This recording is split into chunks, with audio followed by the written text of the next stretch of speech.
Hello. आज की class में आपका स्वागत है। आज हम स्टडी करेंगे इंडियन रेड क्रॉस सोसाइटी के बारे में। ये लेक्चर आप हिंदी में देख रहे हैं। यदि आप इंग्लिश में स्टडी करना चाहते हैं तो आई बटन पे क्लिक करें, वहां से आपको इंग्लिश लेक्चर का लिंक मिलेगा, या आप डायरेक्ट चैनल को विजिट करके भी इस वीडियो को देख सकते हैं। इंडियन रेड क्रॉस सोसाइटी क्या है? इंडियन रेड क्रॉस एक स्वैच्छिक मानवीय संगठन है जिसकी पूरे देश में 1100 से अधिक शाखाएं हैं, जो आपदा या आपात स्थिति के समय राहत प्रदान करता है और कमजोर लोगों को और समुदायों को स्वास्थ्य और देखभाल को बढ़ावा देता है। इंडियन रेड क्रॉस सोसाइटी की स्थापना 1920 में भारतीय रेड क्रॉस सोसाइटी अधिनियम के तहत की गई थी और इसे 1920 के संसद अधिनियम 15 के तहत शामिल किया गया था। 1914 में प्रथम विश्व युद्ध के दौरान सेंट जॉन्स एम्बुलेंस एसोसिएशन की एक शाखा और ब्रिटिश रेड क्रॉस सोसाइटी की संयुक्त समिति को छोड़कर भारत में प्रभावित सैनिकों की राहत के लिए कोई संगठन नहीं था। बाद में उसी समिति की एक शाखा ने सेंट जॉन्स एम्बुलेंस एसोसिएशन के सहयोग से सैनिकों के साथ साथ उस महान युद्ध की भयावहता से पीड़ित नागरिकों की सहायता के लिए बहुत सारी आवश्यक राहत सेवाएं शुरू की थी।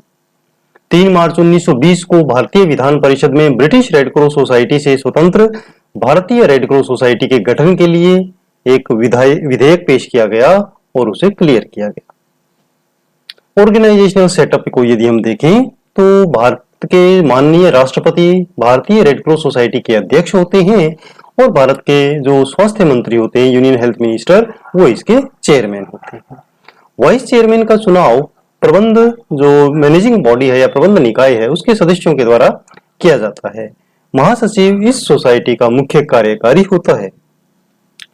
मैनेजिंग बॉडी भारतीय रेड क्रॉस सोसाइटी के समग्र पर्यवेक्षण एवं प्रशासन के लिए जिम्मेदार है और इस बॉडी में या इस निकाय में लगभग 19 सदस्य होते हैं, जिनमें से 6 सदस्य राष्ट्रपति के द्वारा मनोनीत किए जाते हैं, माननीय राष्ट्रपति के द्वारा, और 12 सदस्य भारतीय रेड क्रॉस सोसाइटी की जो राज्य इकाइयां हैं उनके द्वारा चुने जाते हैं।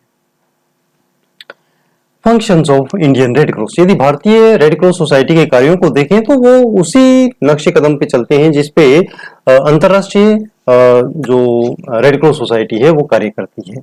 तो उसी पे बेस्ड यदि हम कार्यक्रमों को देखें तो सबसे पहला कार्य है सोशल इमरजेंसी रेस्पॉन्स वॉलंटियर्स या SERV. Social and emergency response volunteer program को अखिल भारतीय आधार पर मास्टर प्रशिक्षकों सर्व स्वयं सेवकों द्वारा लक्षित समूह के प्रशिक्षण के माध्यम से सामुदायिक लचीलापन बनाते हुए इस प्रकार से डिजाइन किया गया है कि वो इमरजेंसी पड़ने पर आम जनता की सहायता कर सकें। दूसरा है ब्लड बैंक सर्विसेज। आईआरसीएस का जो राष्ट्रीय हेडक्वार्टर है वहां एक ब्लड बैंक है और इस ब्लड बैंक के भीतर ब्लड को इकट्ठा करने के लिए पूरी तरह से इक्विप्ड है ब्लड रिसीव करने के लिए, और इसके अलावा मोबाइल टीमें भी हैं जो ब्लड डोनेशन कैंप्स का आयोजन करते हैं नियमित रूप से। आईआरसीएस का एक उद्देश्य है कि जो रिप्लेसमेंट डोनर है उसको पूरी तरह खत्म करके वॉलंटियर डोनर्स 100% उसको स्वैच्छिक रक्तदान प्राप्त करें और उसको जिसको भी जरूरत हो उसको उसी ब्लड से ब्लड दिया जा सके, रिप्लेसमेंट की जरूरत ना पड़े।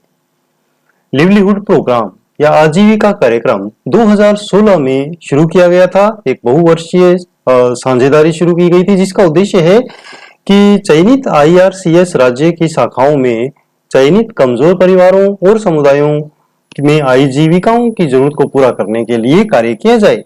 आजीविका कार्यक्रम को लागू करने का जो मुख्य दृष्टिकोण था वो भागीदारी आवश्यकता मूल्यांकन के माध्यम से आवश्यकताओं को निर्धारित करके उसके ऊपर बेस्ड था। Thalassaemia screening and counselling programme. Thalassaemia का जो रोगी है या जो बच्चा है उसको जीवन भर ब्लड ट्रांसफ्यूजन थेरेपी की जरूरत पड़ती है और यह हमारी स्वास्थ्य प्रणाली पर बहुत ज्यादा वजन डालता है, बोझ डालता है। तो ये कार्यक्रम सुनियोजित स्क्रीनिंग कार्यक्रमों और स्वास्थ्य शिक्षा से जागरूकता पैदा करने वाली गतिविधियों के माध्यम से थैलेसीमिया प्रभावित बच्चों के जन्म को रोकने में मदद करता है। फर्स्ट एड, प्राथमिक उपचार इंडियन रेड क्रॉस सोसाइटी की और जो इंटरनेशनल रेड क्रॉस और रेड क्रिसेंट मूवमेंट है उसका एक हिस्सा है।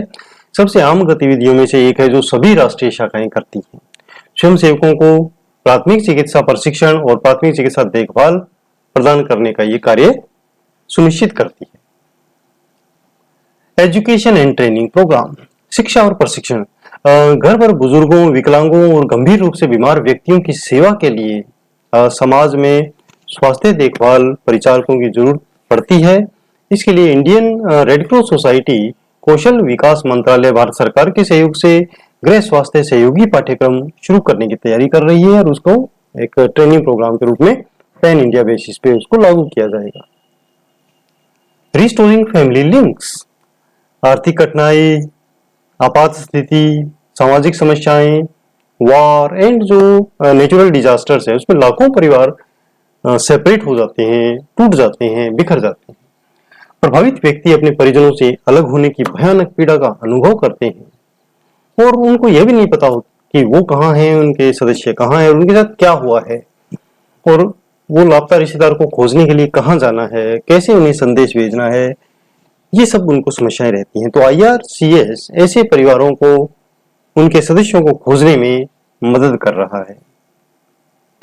फ्रेंड्स, ऐसे ही उपयोगी वीडियोस देखने के लिए आप चैनल को सब्सक्राइब कर सकते हैं, फेसबुक पेज लाइक कर सकते हैं और फॉलो कर सकते हैं मुझे ट्विटर पर, इंस्टाग्राम पर और ज्वाइन कर सकते हैं फेसबुक ग्रुप नर्सिंग नोट्स।